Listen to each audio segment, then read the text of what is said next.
Thank you very much for your introduction. And I do appreciate the opportunity to present at your Career Development Stakeholders Conference. Of course, it would have been really nice to meet with you in person, but in the COVID-19 world, that simply isn't possible. However, I have been very fortunate in the past to have many visits to South Africa, and so I've really closely followed career development in your country for a number of years. And I'd really like to congratulate you on the progress you've made and on your 2017 National Policy document and all of the achievements since that time.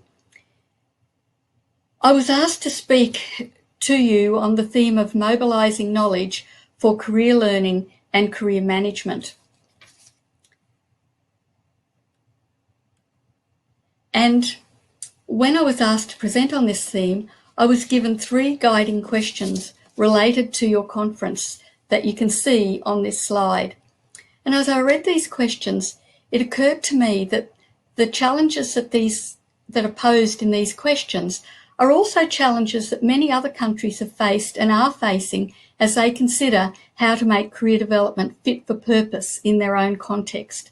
And I think the notion of fit for purpose is a really important one because everybody's context is different.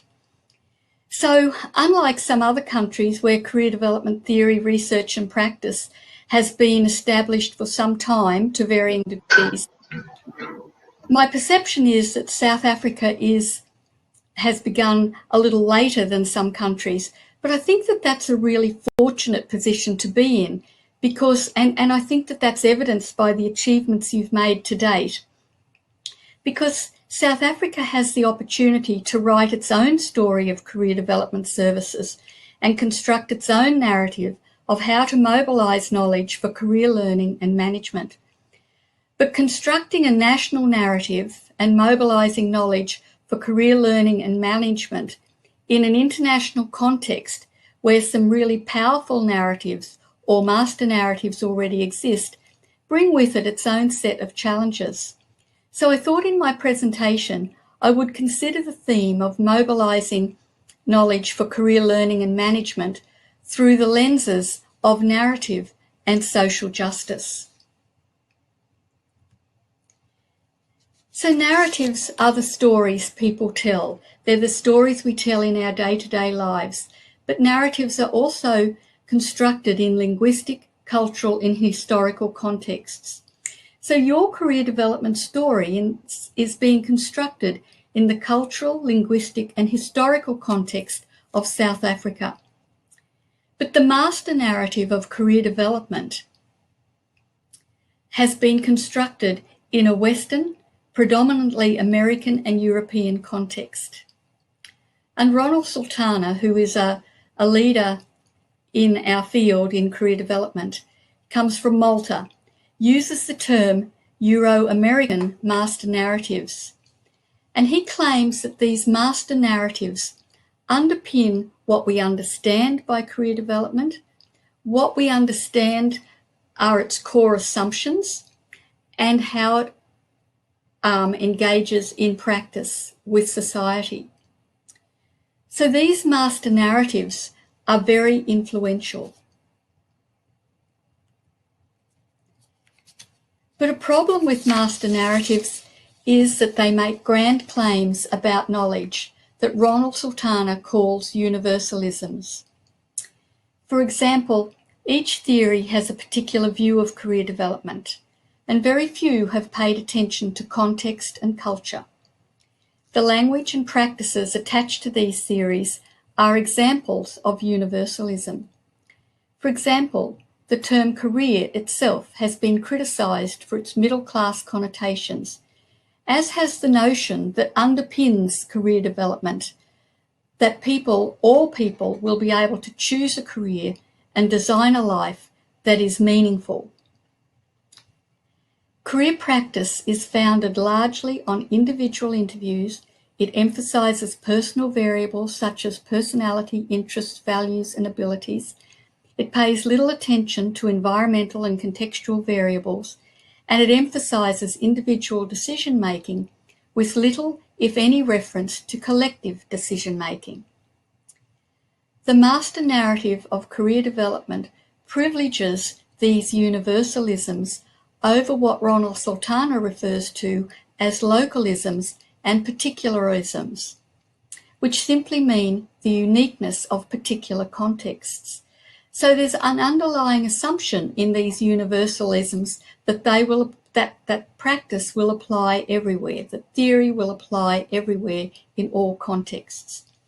But we know that even within one country, there are many local contexts.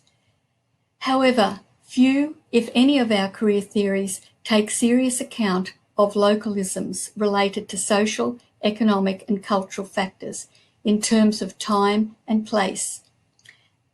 And few, for example, have considered the appropriateness of their application in contexts outside their original Western context. Even in my own country of Australia, some of the imported theories don't necessarily fit. So master narratives such as career theory provide frameworks within which individuals can locate their story and story their experiences. For example, the field of career development has a cultural and linguistic history of over 100 years that has developed a language and practices of its own, primarily from Western middle-class cultural contexts. Career development, theory and practice has been exported and imported into countries around the world because they provide a way of thinking about and conducting the practice of career development. But most of the career theories and practices are from the US, and a number of those theories and practices were developed over half a century ago in a different historical context. And these theories and practices provide a way of conducting career development that has throughout history been psychologically based and sometimes described as testing and telling. And more recently, narrative-based approaches have also been introduced to the field. All of those, however, are predominantly Western. In career development, this has meant that our literature is dominated by Western, US and European, predominantly US, research, theory and practice, and very few voices from other contexts are heard in the literature, and master narratives have a way of marginalizing and placing less value on the perspectives of other voices. And this is not a strength of our field. Taking account of context and culture, local context and local culture, and the practices that are relevant in those contexts and cultures are important and critical to our field. The master narrative of career development was founded on a social justice ethic by social reformers in the late 18th and early 19th centuries.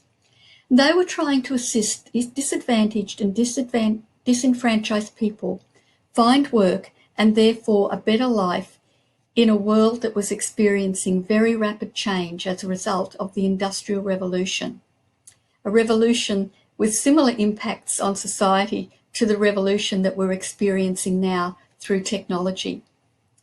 Career development at that time was very much a social justice or social reform response to the inequalities, disadvantage, and disenfranchisement deeply embedded in the broader social, geographic, economic, and socio-political systems of the time. So career development has always been about preparing people for entry to the labour market and supporting them to plan for, implement, and adjust to work. And it's always been about mobilising knowledge for career learning and career management. It's always been about social justice.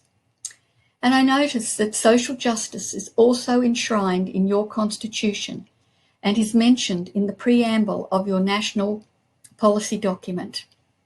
Social justice provides a useful lens to reflect on the master narratives in career development and to drive practice at a local level forward. Social justice advocates inclusion. Social justice benefits individuals and societies. And so, if social justice is a goal we're striving for, then we need to think critically about existing and contemporary influential theories and practices of career development through the lens of social justice. But social justice has not always been apparent in our theories or our research or our practice. And because of that, it's been criticised for its dominant narratives that originate in white, middle-class, Western, primarily US culture, and do not adequately take into account the careers of women, people of different cultures and abilities, many of whom have had no voice in the development of theory as research participants or in practice. So let's think about our field's view of work and its more recent focus on decent work, which basically means secure work that is safe and appropriately paid. But the concept of decent work is aspirational and not within the grasp of millions of people around the world, especially in a world of work where workers' conditions are being eroded and there is rising inequality. Career development's focus on paid employment in largely stable and secure work has been a constant critique of our existing theories and practices, which have not adequately addressed other forms of work, such as hunter-gathering, subsistence farming, self-employment, portfolio working, work in informal economies, and household and family work. And those forms of work also don't fit into the decent work model. Career development has not adequately considered work in all its forms, including the notion of livelihood, which was mentioned in the 3 questions I showed you before, and is mentioned 3 times in your policy document, as this slide shows. Informal livelihoods were referred to in your policy document in relation to providing support to people transitioning through different stages of life as a form of work in a list with formal employment, unemployment, self-employment, study, work, and retirement. It was also referred to in the systemic policy goals of the National Policy Document in relation to the achievement of the UN Sustainable Development Goals, which refer to dignified livelihoods that are associated with adequate standards of living and productive participation in society. And the third reference in your policy document was to sustainable livelihoods, in a section on implementation challenges related to, and I quote, institutions and communities that are yet to embrace career planning as a fundamental life skill based on lifelong learning and lifelong career construction that will help individuals to build their paths to sustainable livelihoods and enable full participation in the economic, social, and civic life of the country. The term livelihood is used in 3 different ways, but basically livelihood is about supporting oneself to ensure that we have the necessities of life and how we get what we need to survive.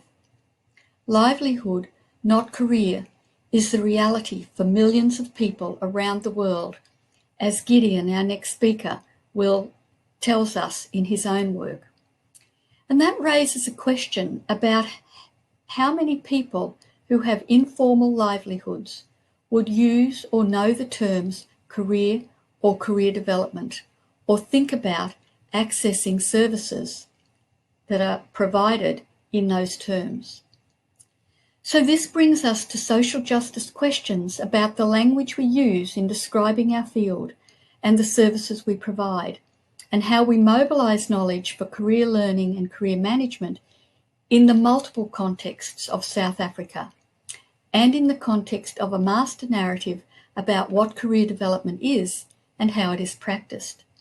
But the problem is not just the language of career development that I mentioned before. For example, the master narrative of career development does not offer insight into the informal labour market, where there is little, if any, regulation, and livelihood is likely to be more of a reality.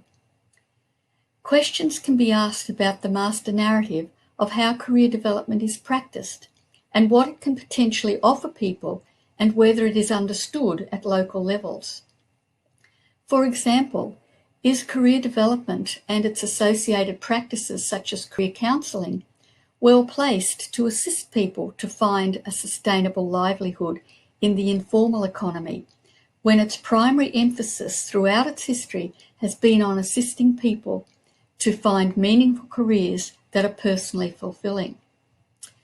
An example related to that is a research project I was involved in several years ago with my colleagues Jenny Bimrose from England and Mark Watson from South Africa.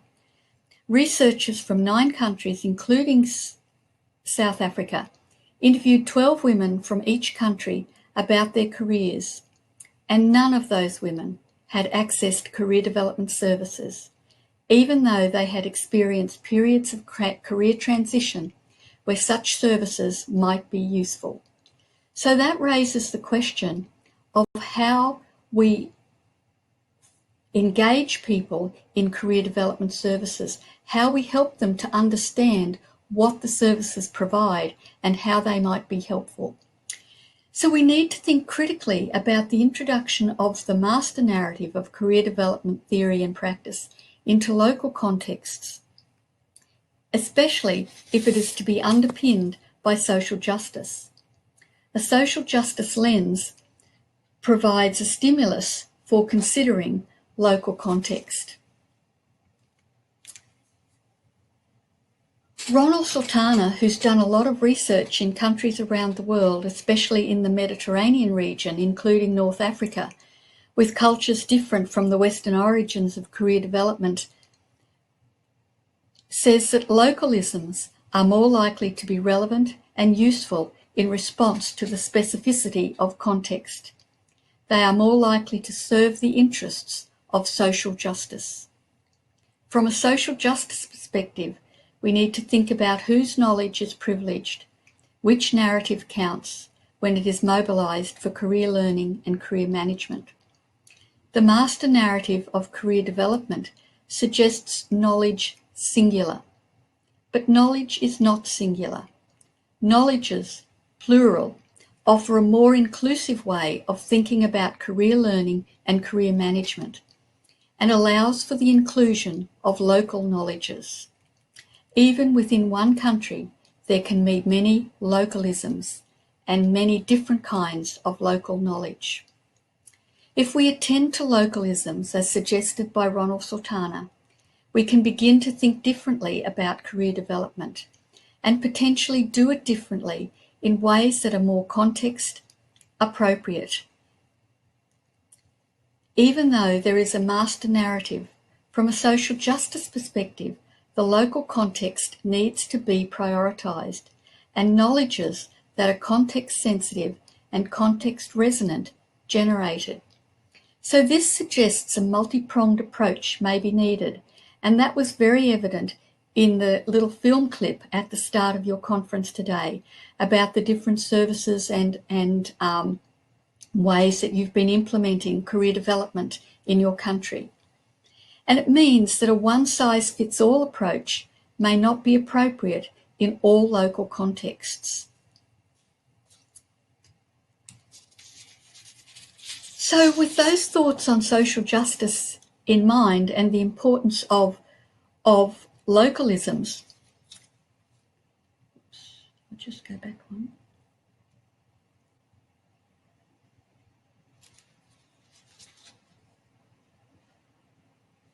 Oops.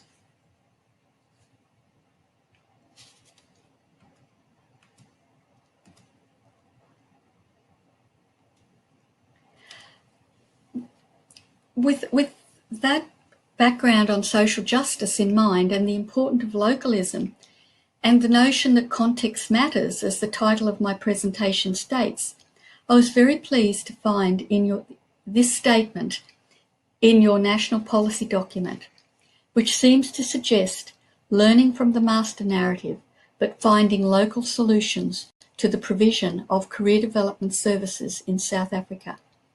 And that's not the only reference of this type in your policy document.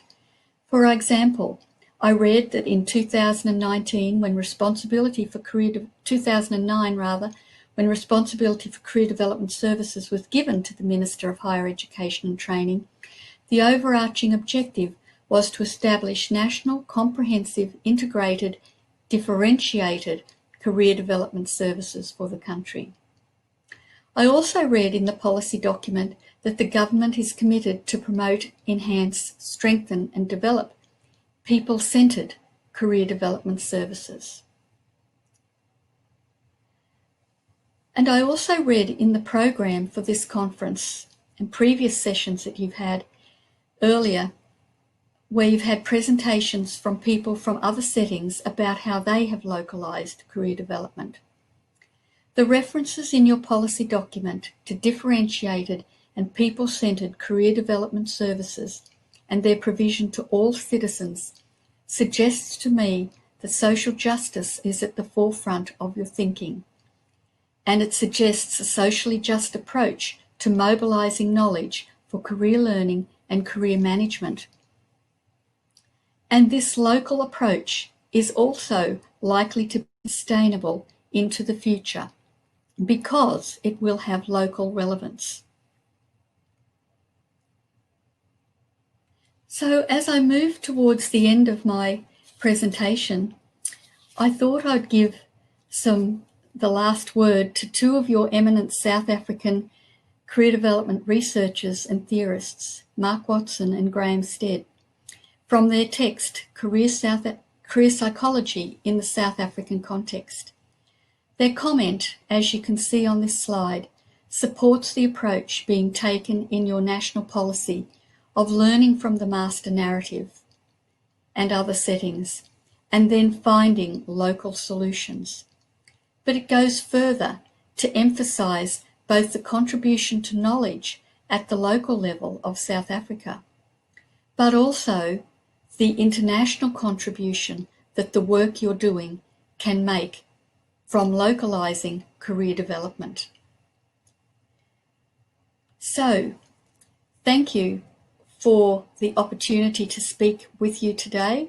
I wish you well with the important work you're doing in implementing your national policy for an integrated career development system for South Africa and mobilising knowledge for career learning and career management in socially just ways. Context does matter. Thank you.